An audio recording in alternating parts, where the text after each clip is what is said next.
कैलाश संहिता शिव पुराण 22वां दिन। श्री व्यास जी से शौनक आदि की वार्ता। मंगलमय आदिशक्ति गणेश और स्कंद सहित प्रधान पुरुष शिव जी को मेरा नमस्कार। एक समय की बात है कि हिमालय पर्वत पर स्थित तपस्वी मुनियों ने काशी जाने की इच्छा की। उन्होंने काशी में पहुंचकर गंगा स्नान किया और भगवान विश्वनाथ के दर्शन किए और शिव जी को प्रणाम किया। उसी समय पंचकोशी को देखने की इच्छा से सूत जी भी वहां पहुंचे। सूत जी के दर्शन करके समस्त ऋषियों ने उन्हें प्रणाम किया। सूत जी ने सबसे कुशल क्षेम पूछी। मुनियों ने कहा, हे महाभाग, हे व्यास जी के परम शिष्य पौराणिक सूत जी, आप धन्य हैं कि आपको इतनी शक्ति भक्ति प्राप्त है। अतः आप विज्ञान सागर हैं। इसलिए तो भगवान वेद व्यास जी ने आपको पुराणों में अभिषिक्त कर पुराण ज्ञाता गुरु बना दिया। आपके हृदय में पुराणों की गाथा विद्यमान है। इस कारण हम सब लोग आपके मुखार बिंद से मकरंद रूपी मनोहर कथा रूपी अमृत का पान करना चाहते हैं। आपसे बढ़कर हमारा कोई और गुरु नहीं हो सकता। ऋषियों के ऐसे हृदय स्पर्शी वचन सुनकर व्यास जी के प्रिय शिष्य सूत जी बोले, हे मुनिवरों, आप बहुत ही भाग्यवान और धन्य हैं। मेरे गुरु व्यास जी ने नैमिषारण्य क्षेत्र के मुनियों को जो उपदेश दिया था उसे मैं आपको बताना चाहता हूँ। आशा करता हूँ कि आप उसे ध्यानपूर्वक सुनेंगे। जब स्वारोचिष मनु थे तब उनके अंत में दृढ़वर्ती तपस्वी ऋषियों ने नैमिषारण्य में सब सिद्धियों को प्रदान करने वाला एक ऐसा यज्ञ किया था जिससे सभी ऐश्वर्यों को जान गए। उन्होंने मन में व्यास जी को प्रणाम करके शिव भक्ति में लीन होकर भस्म और रुद्राक्ष धारण किए। तभी वहां व्यास जी आ गए। मुनियों ने व्यास जी को स्वर्ण के आसन पर बैठाया।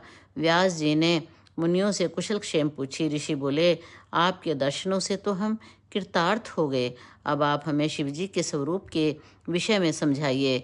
तब श्री वेद व्यास जी ने ओंकार युक्त परमेश्वर श्री शिव पार्वती का मन ही मन में स्मरण किया और कहने लगे कि हे ऋषि वृंद, शिव जी का वास्तविक ज्ञान ही प्रणव अर्थ का प्रकाश करने वाला है और यह उसी को प्राप्त हो सकता है जिस पर भगवान शिव जी प्रसन्न हैं। अब मैं आपको उमा महेश का प्राचीन काल में जो संवाद हुआ था उसे बतलाता हूँ। पूर्व काल में सती ने जब अपने पिता दक्ष के यज्ञ में अपने पति शिव जी की निंदा सुनी तो उसी क्षण उन्होंने अग्निकुंड में कूदकर अपना शरीर भस्म कर दिया और हिमाचल के घर पार्वती के रूप में जन्म ग्रहण किया। नारद जी के उपदेश से शिव जी को प्राप्त करने के लिए उन्होंने तप किया। तब हिमालय ने शिव जी के साथ पार्वती का विवाह कर दिया। एक बार देवी पार्वती ने अपने पति शिव जी से कहा, हे प्राणेश्वर, मैं आपकी वही स्त्री हूँ जो पिता दक्ष के यहाँ आपकी निंदा सुनकर शरीर त्याग दिया था। अब मैं हिमाचल की पुत्री हूँ। अतः अब आप मुझे मंत्र दीक्षा के विधान से विशुद्ध तत्व के ज्ञान का उपदेश दें। तब भगवान शंकर ने कहा, हे देवी, चलो मैं तुम्हें कैलाश शिखर पर विशुद्ध तत्व का स्थित करके उपदेश दूंगा। तब पार्वती जी और शिव जी कैलाश पर्वत पर गए। वहां भगवान शिव जी ने पार्वती को प्रणव मंत्र से दीक्षित कर शुद्ध आत्मा में स्थित किया। तब पार्वती को उनकी सखियों ने पुष्प आदि से अलंकृत किया। पार्वती जी ने शिव जी के प्रणव की उत्पत्ति के विषय में पूछा। शिव जी ने पार्वती को बताया, हे देवी, प्रणवात्मक मंत्र सब मंत्रों का बीज है। यही बीज वृक्ष के समान सूक्ष्म से भी सूक्ष्म स्थूल वेद का आदि सार और मेरा स्वरूप है। वही 3 गुणों से परे सर्वज्ञ और सबका करता है। प्रणव अर्थात ओम, यह एक अक्षर का मंत्र है जिसमें सर्वशक्तिमान शिवजी विद्यमान हैं तथा विश्व की समस्त वस्तुएं गुणमयी हैं। इस प्रकार प्रणव का अर्थ ओम ही है।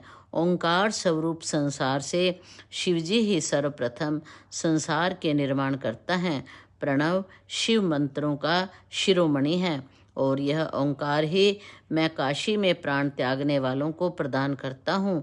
हे पार्वती, इस प्रणव मंत्र के ज्ञान से परम सिद्धि की प्राप्ति होती है। ब्रह्मा से लेकर प्राणियों तक यह प्रणव ही सबका प्राण है। प्रणव बाद में ओम हो जाता है। इसी महान बीज के आकार से रजोगुण से ब्रह्मा, उकार से सत्य गुण के पालन करने वाले हरि और मकार पुरुष भी तमोगुण से संहार करता शिव प्रकट होते हैं।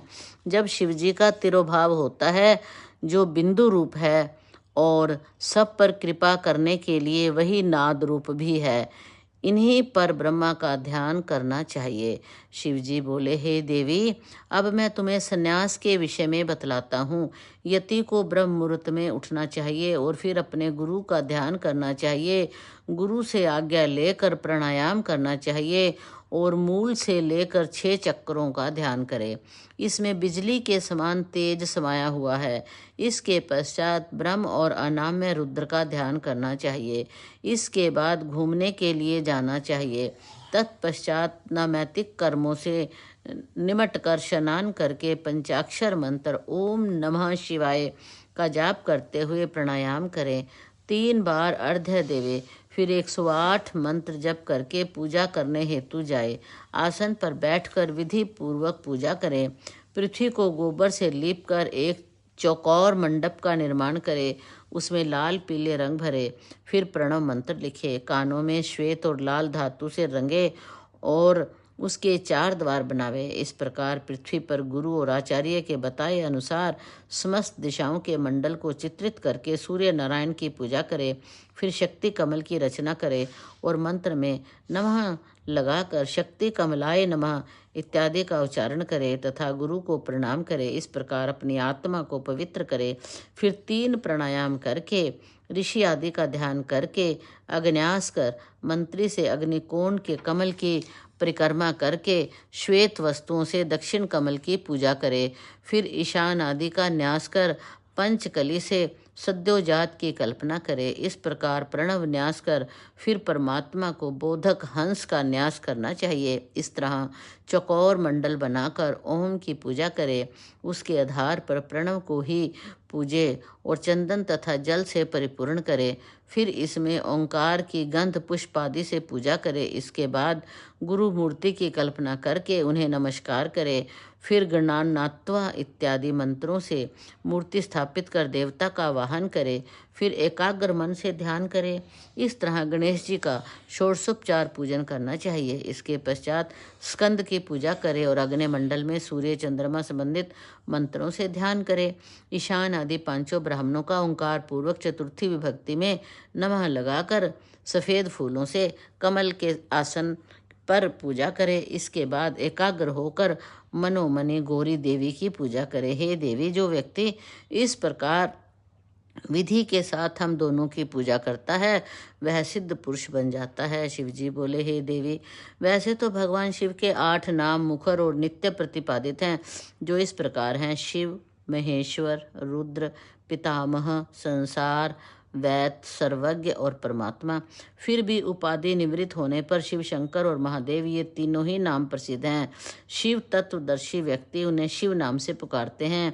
वे 23 तत्वों से परे, प्रकृति से भी परे 25वें पुरुष हैं।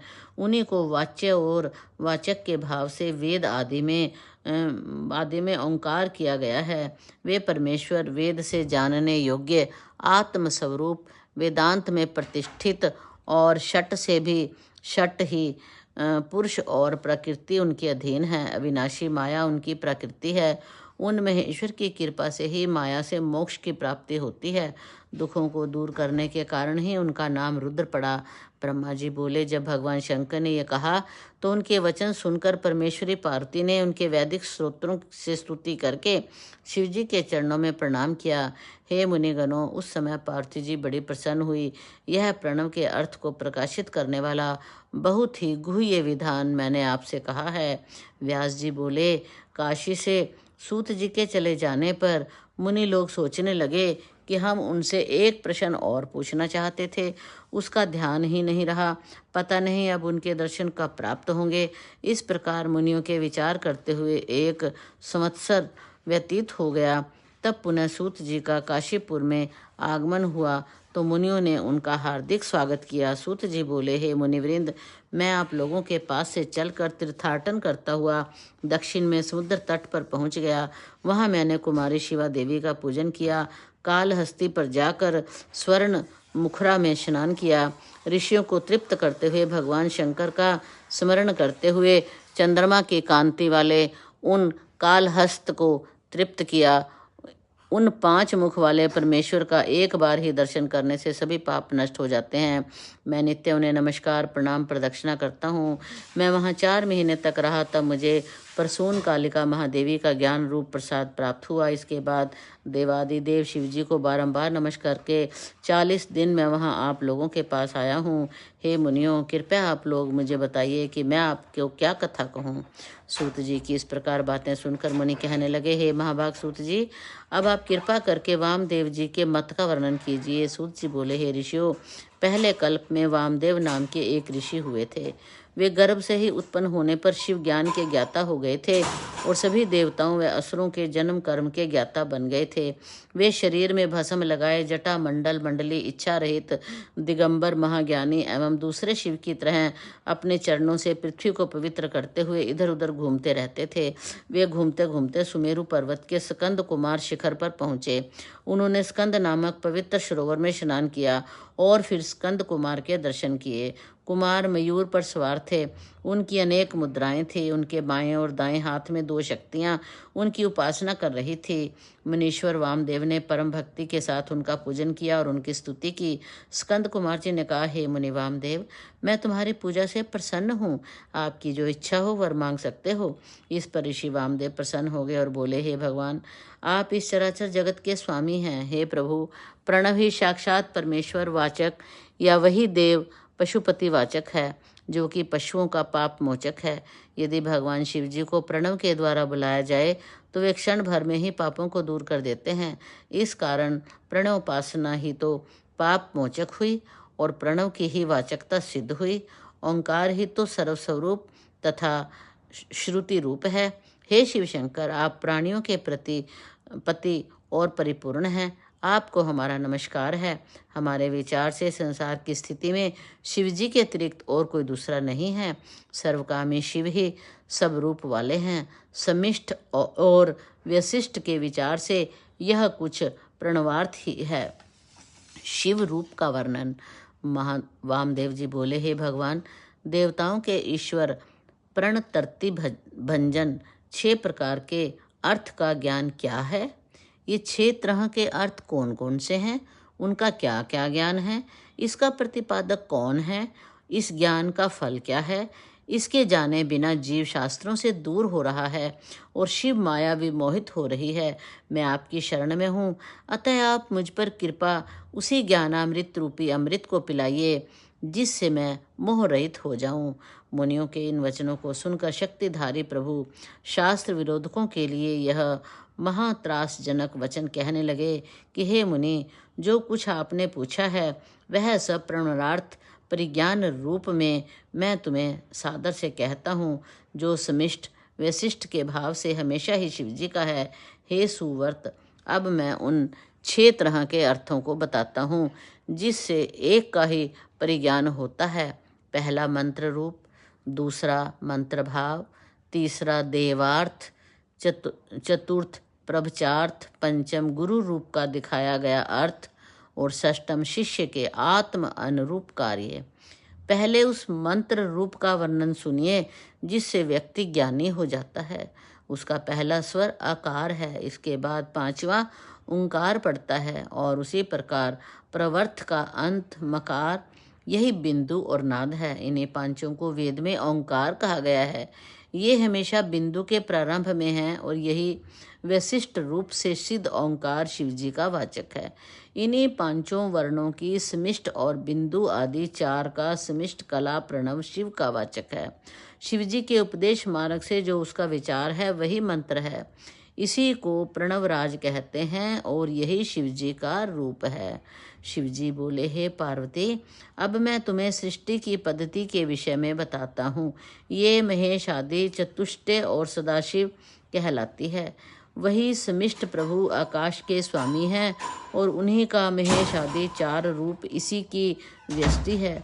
जिन सदाशिव के सहस्त्रांश से महेश्वर की उत्पत्ति होती है तथा जो व्यक्ति अनंत रूप होने से ही वायु के भी अधिपति हैं, जिनके नाम से माया शक्ति है, जो क्रियाओं के अधिपति हैं और जिनकी ईश्वरीय चतुष्ट व्यष्टि रूप है। तिरोभाव भी दो तरह का होता है, एक रुद्रादि गोचर और दूसरा जीव समुदाय का शरीर रूप है। यहाँ पाप पुण्य रूपी शरीर तब तक स्थित है जब तक वह रहता है, यही विभु है। इसी को साक्षात पर ब्रह्म कहा जाता है। भगवान शिव के वर्णों की सेवा करने वाले इसी उत्तम पद को प्राप्त हो जाते हैं। शिव के 1000वें अंश से रुद्र की उत्पत्ति होती है, जो अघोर शरीर के हैं, जो संपूर्ण तेज तत्व के स्वामी हैं, जो अपने बाएं भाग में गौरी शक्ति को धारण किए हैं और संहार करने वाले हैं। वही शिव जी सृष्टि से मुक्त होकर लीला करते रहते हैं। शिव शंकर ही सर्वशक्तिमान हैं, वही सार रूप हैं। सूत जी ने बताया, जब इस तरह गुरु ने वेदार्थ का उपदेश दिया तो उसे सुनकर मुनि को परमात्मा में संदेह हुआ। इस पर उन्होंने कहा कि आपके श्रीमुख से जो मैंने ओंकार रूपी अमृत का पान किया है, उससे मेरा ज्ञान दृढ़ हो गया है। मैं अभी आपसे कुछ और पूछना चाहता हूँ। सदाशिव से लेकर कीर्ति पर्यंत यह जगत रूप की स्थिति है और जिसमें हमेशा स्त्री पुरुष रूप में दिखाई देती है। इस विश्व हेतु वही सनातन देव है। यही स्त्री पुरुष नपुंसक रूप और कोई है, इसका क्या कारण है? तब मुनि ने उस गूढ़ रहस्य को पूछा तो स्कंद जी ने बताया कि इस गुप्त ज्ञान को शिवजी पार्वती जी को बता रहे थे, तो उस समय मैं माता का स्तनपान कर रहा था। मैं भी उस प्रसंग को ध्यान से सुन रहा था। अब मैं आपको उसी का वर्णन करता हूँ। स्त्री पुरुष नपुंसक इस संसार में प्रत्यक्ष दिखाई देते हैं। सच्चिदानंद ब्रह्म इन रूपों में सत्य है और वही प्रपंच की निवृत्ति करने वाला है तथा वही शब्द और सद्दात्मा कहलाता है। फिर वह अपने प्रकार से दूर होकर जगत का कल्याण करता है, परंतु वह एक शिव शक्ति ही प्राप्त है। उस शिव शक्ति के संयोग से आनंद की प्राप्ति होती है। वामदेव जी ने स्कंद जी से कहा, हे स्वामी, मेरा संशय दूर कीजिए। स्कंद जी ने वामदेव जी को बताया, हे मुनिवर, अद्वैत शैवनाद में किसी प्रकार भी द्वैत का समावेश नहीं है। यह नश्वर और अविनाशी है। इस प्रकार वह एक ही शिव सच्चिदानंद रूप वाले ब्रह्मा हैं, जिन्हें सर्वज्ञ सबका कर्ता और त्रिदेवों की उत्पत्ति करने वाला बताया गया है। शिवजी ही अपनी माया और इच्छा से संकुचित रूप की तरह समान पुरुष बन गए, जिनमें पांचों कला हैं, और जो भोगता हैं वही प्रकृति के गुणों के भोगता हैं, वही समष्टि हैं, वही चित्त प्रकृति तत्व हैं। फिर इनकी तन्मात्राएं हुई, जिनसे शब्द आदि रूप बने और जिनमें आकाश, वायु, अग्नि, जल और पृथ्वी की उत्पत्ति हुई। इन्हें ही पंचभूत कहते हैं। इस प्रकार वेदांत युक्त बातें सुनकर वामदेव मुनि ने स्कंद जी को नमस्कार किया। शौनक जी सूत जी से बोले, हे वामदेव जी, आप धन्य हैं जिनसे इस पावन कथा की उत्पत्ति हुई। तब मुनियों के प्रेम भरे वचन सुनकर सूत जी बोले, हे मुनियों, आप सब धन्य हैं। अब आप उन महात्माओं के संवाद को सुनिए। वामदेव जी ने स्कंद जी से पूछा, हे भगवान, अब आप हमें संप्रदाय के उन ज्ञान से परिचित कराइए जिसमें बिना जीवों के मुक्ति नहीं होती तथा जिन्हें उपदेश का अधिकार भी प्राप्त नहीं है। इनके अन्य कर्म और स्नान इस प्रकार क्यों हैं? स्कंद जी ने बताया, हे वामदेव जी, अब मैं आपको एक गुप्त रहस्य बताता हूँ।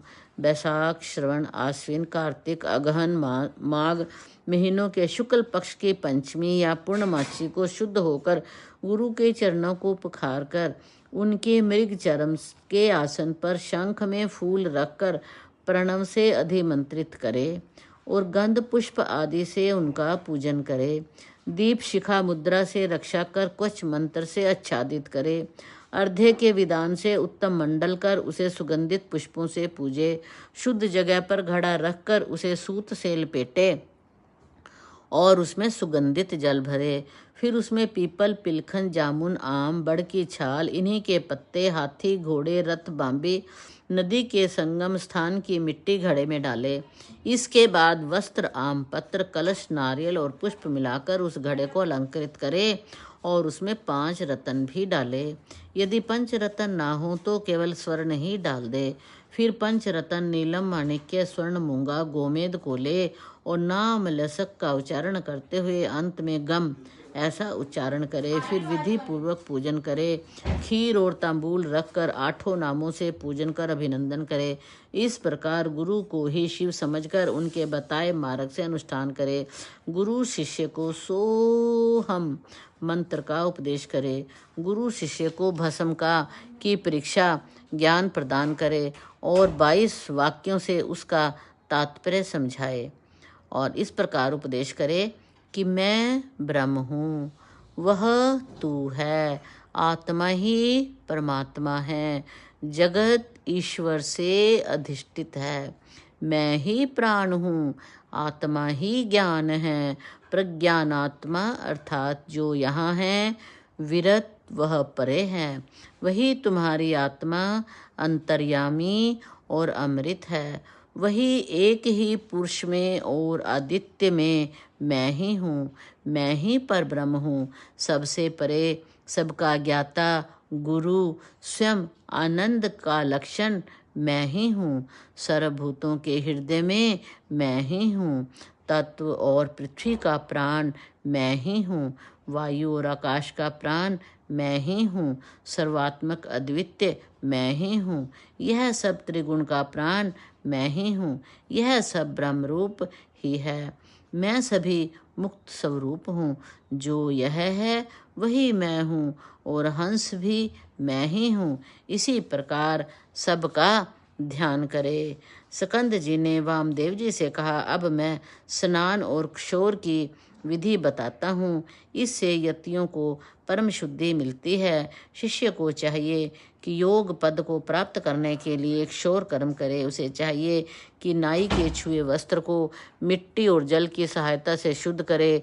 शिव शिव को बोलता हुआ दोनों हाथों की अनामिका तथा अंगूठे को अभिमंत्रित करे, प्रोक्षण करे, उस्त्रा एवं कैंची को शुद्ध करके प्रोक्षण करे, दाहिनी ओर से क्षौर कराए, आगे के बाल कुछ कम कराए और पीछे के बाल सभी मुंडन करा दे।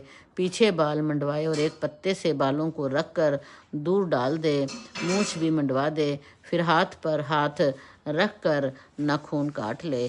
बोलो शंकर भगवान की जय।